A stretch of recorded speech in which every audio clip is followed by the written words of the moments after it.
Hey everybody, welcome back to the channel. So, this project has seen us through some things. We've done a lot of work on this. I got some good content out of it, but I got an offer that I couldn't refuse. Plane going overhead, sorry for the noise.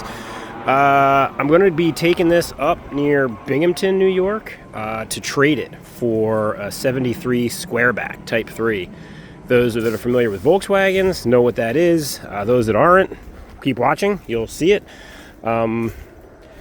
This thing is pretty much ready to go anyway. Like, I could have done the top, I could have done the reinforcement rocker rail.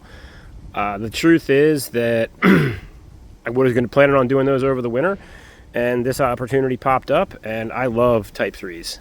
Big fan. You guys will hear me gush over them if you continue to watch the channel as I dig into that project. But yeah, this one's been good to us. One of the most solid original Beetles I think that I've ever worked on. Has had a lot of repaints, but not a lot of work done to it. It drove up on the trailer. I was going to try to film that, and the wind blew my camera down, so didn't get a chance to capture that, just the sky. But I drove it up on the trailer. Brakes work, runs good, does all the things, stops, goes. Probably could use a little more work on the alignment up front. I think the tie rod on this side is bent a little bit, which is making it hard to get it right without machines. But yeah, I'm loading up today. First thing tomorrow morning around 5 a.m. we're gonna head up to Binghamton and do a Walmart parking lot swap. Always a little bit sketchy when you do things sight unseen.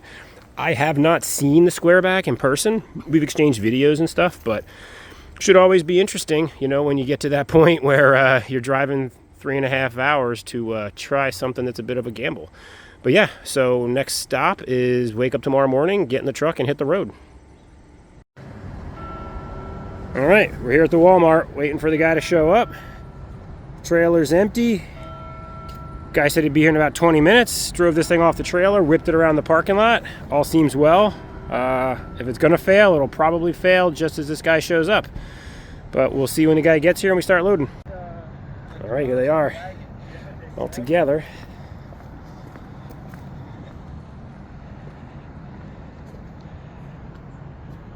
That's like a cool vintage picture. Ooh.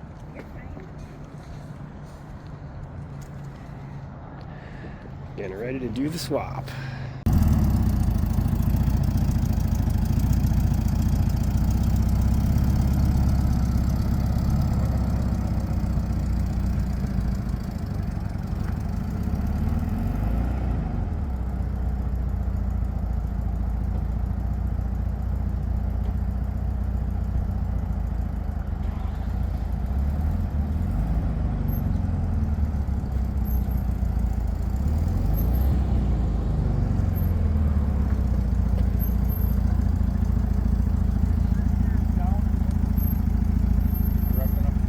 Now we a little bit. All right, straighten it out. All right, hold on. Is he on there? He'll get on there. Let me just get the wood. What's that? Straight ahead. You and straight ahead. It's an H pattern. 1, 2, 3, 4.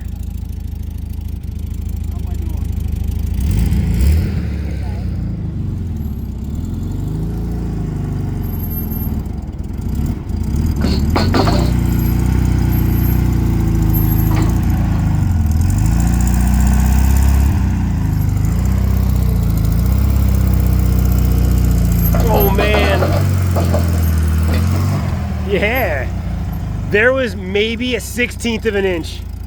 Yeah.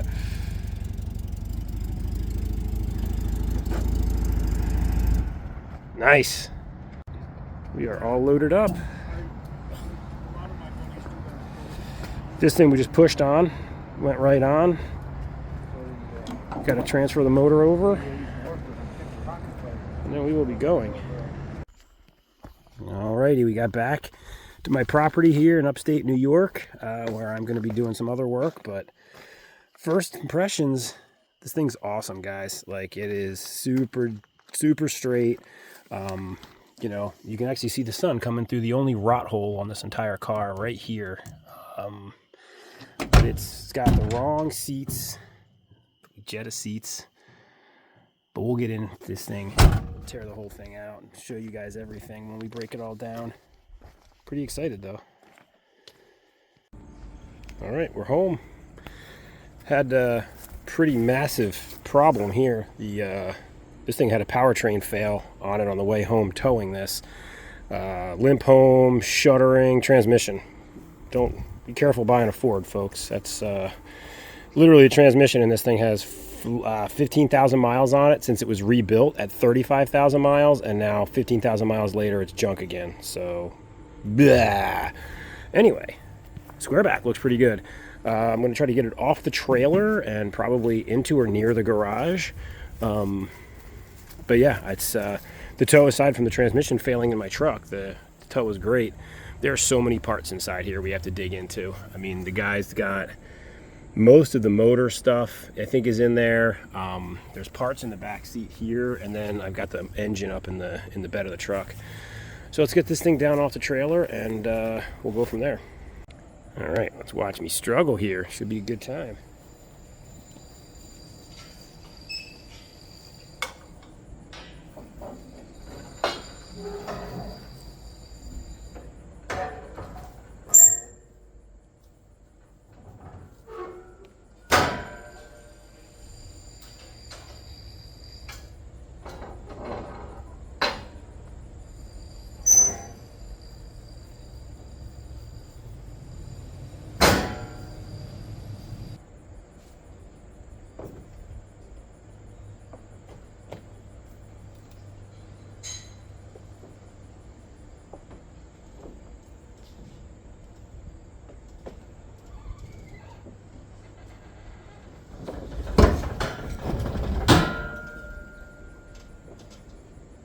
All right.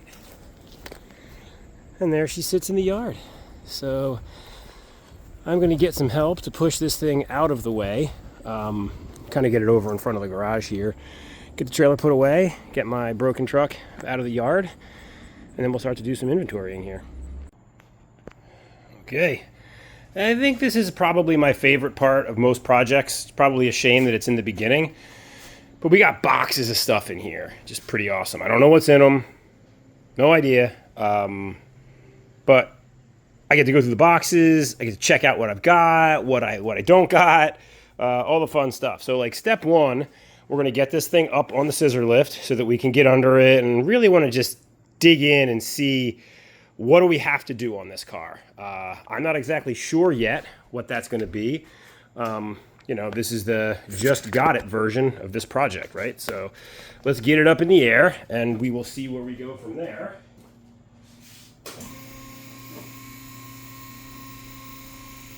If it falls off the jack, then you guys will get to watch it at least. And I suppose there's something fun about that too, maybe just a little bit. For you, not for me.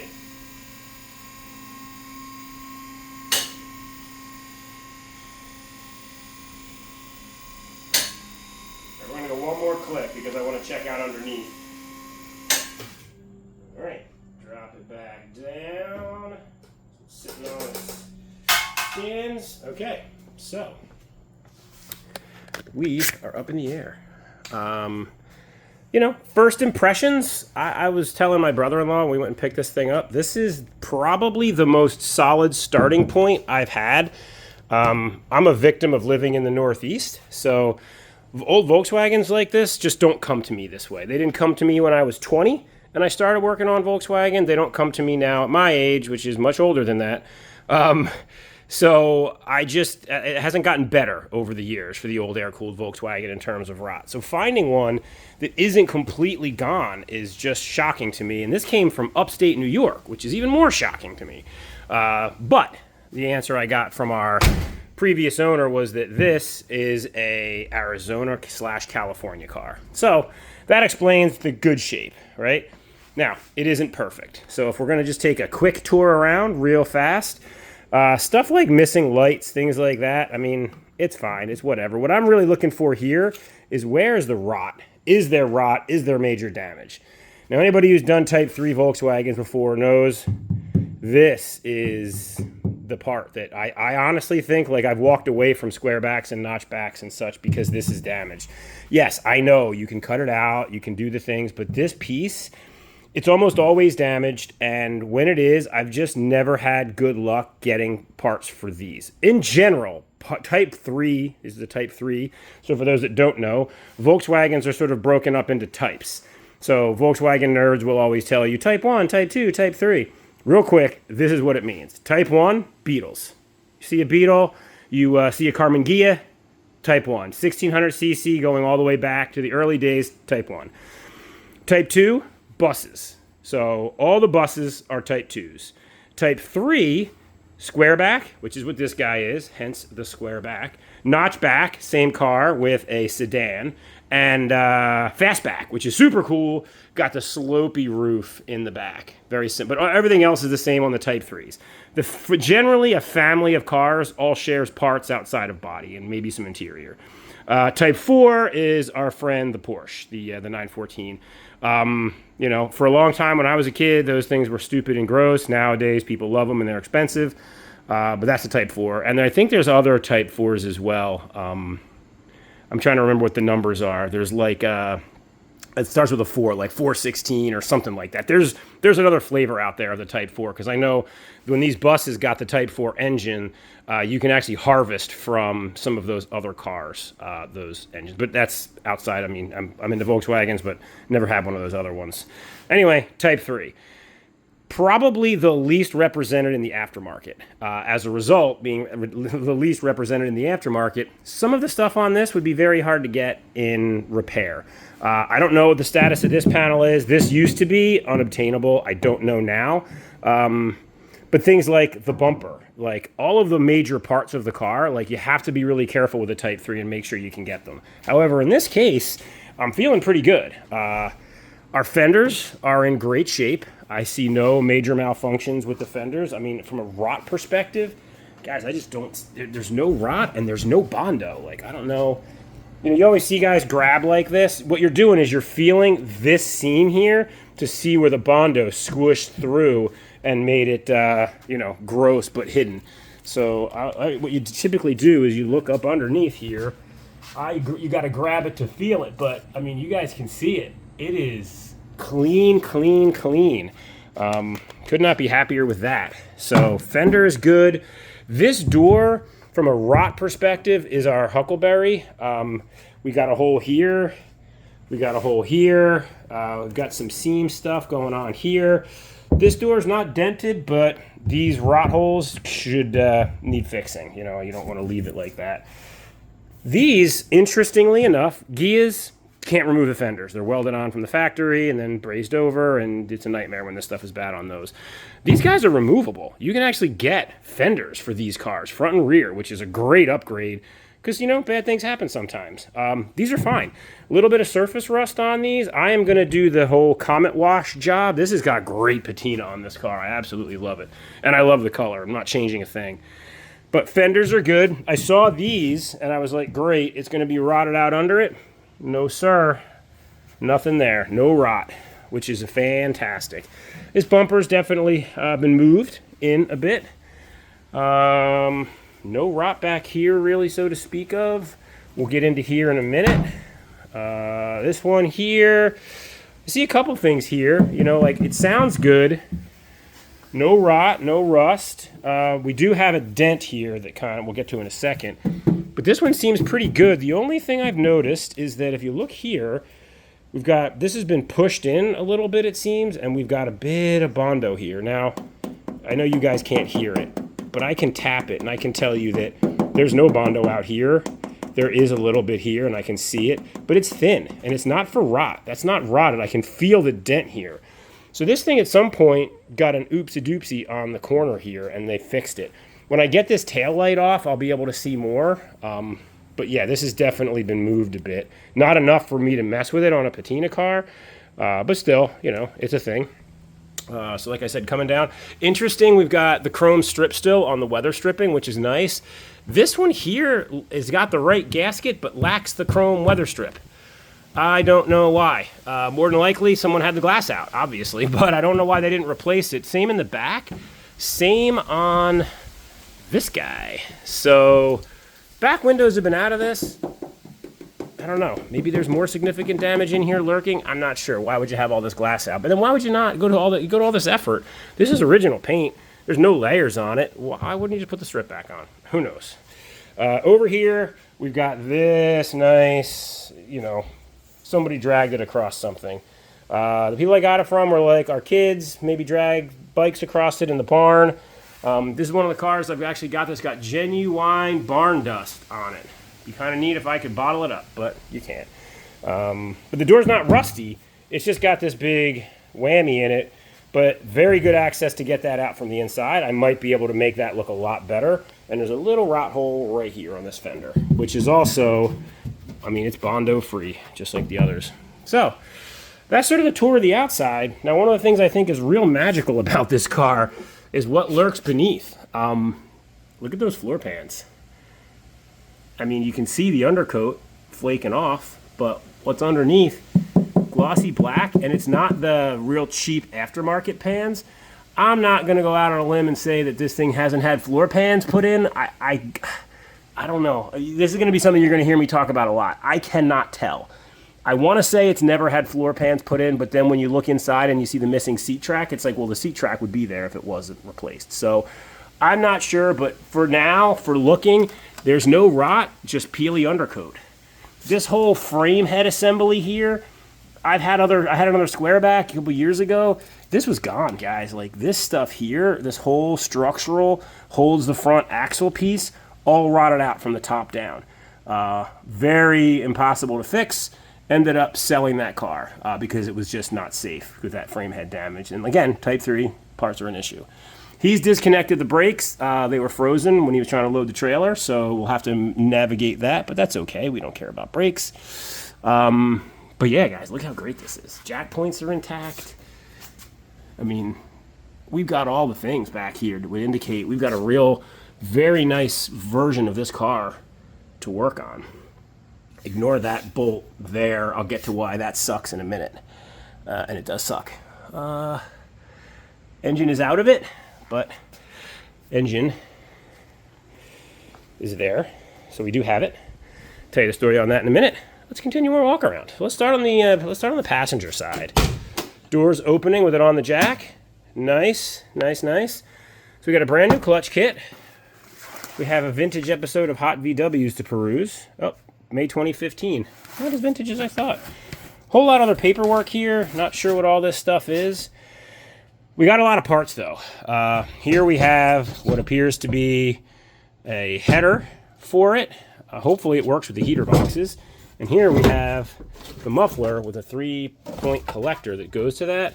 And then this, I don't know, this to me looks like windshield weather stripping. And these are wind laces that would go up on these notches here.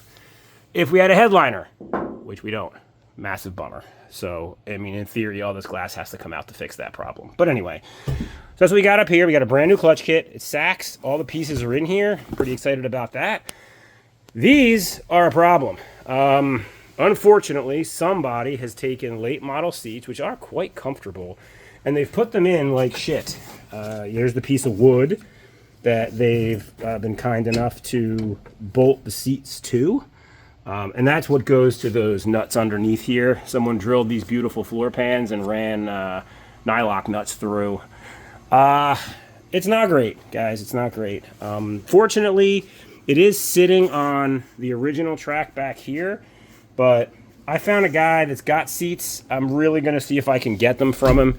I don't want to leave this like this. Yeah, you can see this debacle here. Good on someone for trying, but not really what I'm after. We've got the door panels in here that have been lovingly coated in some kind of carpet. But we do have the good back seat. And I'll show you guys when I get this thing emptied how this back seat folds down. It's pretty cool Squareback stuff. Oh, that actually locks in place too. Man, these seats are, if I can't get those other ones, I could have done worse. Dash, I'll get over on the side. The dash pad itself is perfect. Very unusual.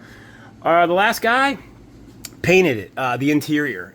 This is actually brushed on. It's not a great color match for out here. I think he said it was Rust-Oleum, We'll have to see. I don't know if you guys can see the streaks in it because it was brushed. I would much rather this be janky, the same color as the outside, than grainy brush, but I'm not sure I can get this off or how much work that'll be.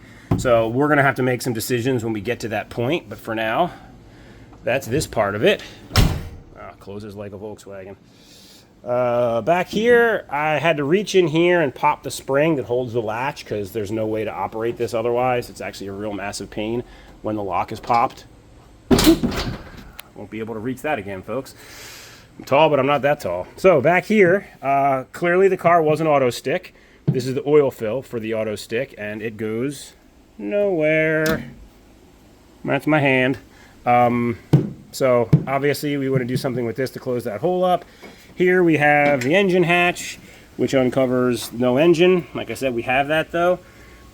Again, guys, rust free, so good, so uncommon for a Square or any Type 3 really.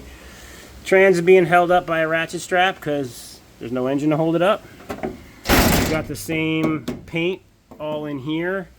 And then we've got bins. We'll get to bins in a little bit, but I got these are the heater boxes, the factory heater boxes. They still look like they're in good shape.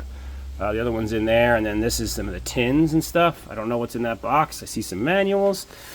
But yeah, that's back here. I don't know, maybe a computer for the fuel injection would be lurking under there. It's possible. This was fuel injected. It's been converted to dual carbs. Driver side, interior, same paint job, but very, very original. I mean, look at the gauges. The gauges are in great shape. The odometer shows 30,000. I highly doubt it, folks. I mean, I doubt it. Got to figure out getting these gauges in correctly. I mean, they're obviously not in correctly right now, but they're here. The dash pad is here. Again, it's in good shape. Steering, got some of the switches. Original cover for the fuse panel, and then yeah, these floors, I mean, they're great. They really are great floors. I don't know when they were done. I'm assuming they were done by somebody, but I don't see a whole lot of bad welds. I really don't. Even the brake line, the factory brake line, which you guys can't see, it runs right down along that channel. The reason I don't think they're original is just because there should be a seat riser here to hold the seat, like the factory seat, kind of like a Superbeetle. It's got a little tent in the middle. It's not there, and I don't see any evidence that it ever was. That indicates to me it's probably a aftermarket pan, because you can't get those parts for a Type 3. So if you don't have them, you just don't have a seat, which is where the situation I'm in. So let's pop this, and I'm gonna not try to let this go ham like the other one. All right, and more parts. And look at the original covers. The original fabric covers, or full board covers for the whole thing. Spare tire, well, looks great. Yeah, I mean, it's all original, and it is in awesome shape. No hits up and around this, like there's no wrinkles. It's another nice thing to see. Don't have the original tools, but well. But we do got a lot of other parts here. A lot of engine parts, the headrest for those janky seats, more fan shroud, the dual carbs, generator. We've got some hubcaps for these wheels. I don't know if they don't feel heavy enough to be original, and I honestly don't ever remember seeing a license plate that had such a big VW on it. But if you know, if you're a Type 3 guy, drop it in the comments. They're not, I don't think they're I mean, obviously they're not original steel wheels. They're these chrome wheels. So I don't know. And then we got parts there, parts in here. You got these are the manifolds. We got a coil. So we got a lot of parts to try to put this back together again. But yeah, I think step one, we got to get it down, get in these boxes, figure out what we've got, and then come up with a game plan. I think the first step is going to be the motor. And I say that because getting this running and moving makes it a much easier project for me to manage here with all this crap around. Be able to drive it in, drive it out. Plus it gets this off the floor, gets the transmission back where it belongs, all those things. Plus, and it's fun, right? I like the engine stuff. The guy that I got this from said that this was a part when he got it. He took his time, bought a full rebuild kit for it, used the manuals, put it all back together himself, but was pretty clear that he's not a Volkswagen guy. So he said he built it with a Volkswagen guy, but I'm gonna want to get in here and just make sure on some of the important stuff: head torque, compression. I mean, these are nylock nuts that it looks like they were used. I'm just looking at that now. You know, that's not the right nuts. I don't know how much that matters. I don't think it gets hot enough to boil the nylon out of them and make them loose, but that would sure be a nightmare if that were happened. So it's just stuff like that. We have all the pieces. We just have to go through and actually install everything and then get it in the bug, or the Type 3. We have all the parts. So that is it. This is the beginning of the Squareback project. If you have any comments, I'd love to hear them. Do you like these? Do you not like these? Did I make out with the Beetle trade? We didn't really talk about that, but you know, the Beetle was running and driving. This obviously isn't, but this is a cooler car in my opinion. It's rust free. The Beetle had some rust and needed a top. I don't know. You guys tell me what you think down below. If you're interested in seeing this thing come together and get back on the road with a nice patina paint job and a better interior, subscribe. You know, would love to get more subscribers on the channel, and clicking the buttons how you do it. So thanks again, and I will see you guys on the next one.